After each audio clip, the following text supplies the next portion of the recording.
இறையமுதம் நேயர்களுக்கு வணக்கம். உடலும் உள்ளமும் இணையும் உன்னதத்திற்கு உங்களை நான் வரவேற்கிறேன். அனைவருக்கும் இந்த நாள் இனிய நாளாக வாழ்த்துக்கள். இன்றைய நாள் உங்கள் அனைவருக்கும் நல்லதே நடக்கும் என்று உங்களுக்கு ஒரு நல்ல நாளாகவும் இருக்கும்.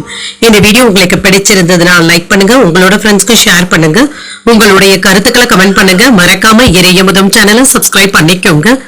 இன்றைய தினம் விஸ்வாவசு வருடம் பங்குனி மாதம் 17ஆம் நாள் 31/3/2026 மார்ச் மாதம் செவ்வாய்க்கிழமை.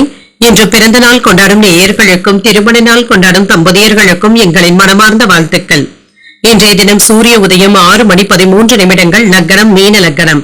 இன்றைய தினத்திற்கான திதி திரையோதசி காலை 7:46 வரை இருக்கின்றது. அதற்கு பின்பு சதுர்தசி வருகின்றது. நட்சத்திரம் பூரம் நட்சத்திரம் மாலை 3:57 வரை இருக்கின்றது. அதற்கு பின்பு உத்திரம் நட்சத்திரம் வருகின்றது. நல்ல நேரம் காலை 7:30 முதல் 8:30 மணி வரையிலும், மாலை 4:30 முதல் 5:30 மணி வரையிலும். கௌரி நல்ல நேரம் காலை 10:30 முதல் 11:30 மணி வரையிலும், மாலை 7:30 முதல் 8:30 மணி வரையிலும். ராகு காலம் 3 முதல் 4:30 மணி வரையிலும், இரவு 9 முதல் 10:30 மணி வரையிலும். குளிகை 12 முதல் 1:30 மணி வரையிலும், இரவு 6 முதல் 7:30 மணி வரையிலும். யமகண்டம் 9 முதல் 10:30 மணி வரையிலும், இரவு 1:30 முதல் 3 மணி வரையிலும். இன்று யோகம் சித்த யோகம் இருக்கின்றது. மாலை 3:57 வரை இருக்கின்றது. அதற்கு பின்பு அமிர்த யோகம் வருகின்றது.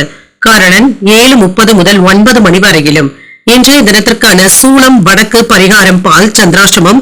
திருவோணம் மற்றும் அவிட்டம் நட்சத்திரக்காரர்களுக்கு திருவோணம் நட்சத்திரக்காரர்களுக்கு மாலை 3:57 வரை சந்திராஷ்டமம் இருக்கின்றது. அதற்கு பின்பு அவிட்டம் நட்சத்திரக்காரர்களுக்கு சந்திராஷ்டமம் வருகின்றது. இன்றைய நாள் உங்களுக்கு ஒரு மகிழ்ச்சியான நாளாகவும் மன நிறைவுடன் கூடிய நாளாகவும் அமைய வாழ்த்துக்கள். இந்த வீடியோ உங்களுக்கு பிடிச்சிருந்ததுனால் லைக் பண்ணுங்க, உங்களோட ஃப்ரெண்ட்ஸ்க்கு ஷேர் பண்ணுங்க, உங்களுடைய கருத்துக்களை கமெண்ட் பண்ணுங்க. மறக்காம இறையமுதம் சேனலை சப்ஸ்கிரைப் பண்ணிக்கோங்க. நன்றி, வணக்கம்.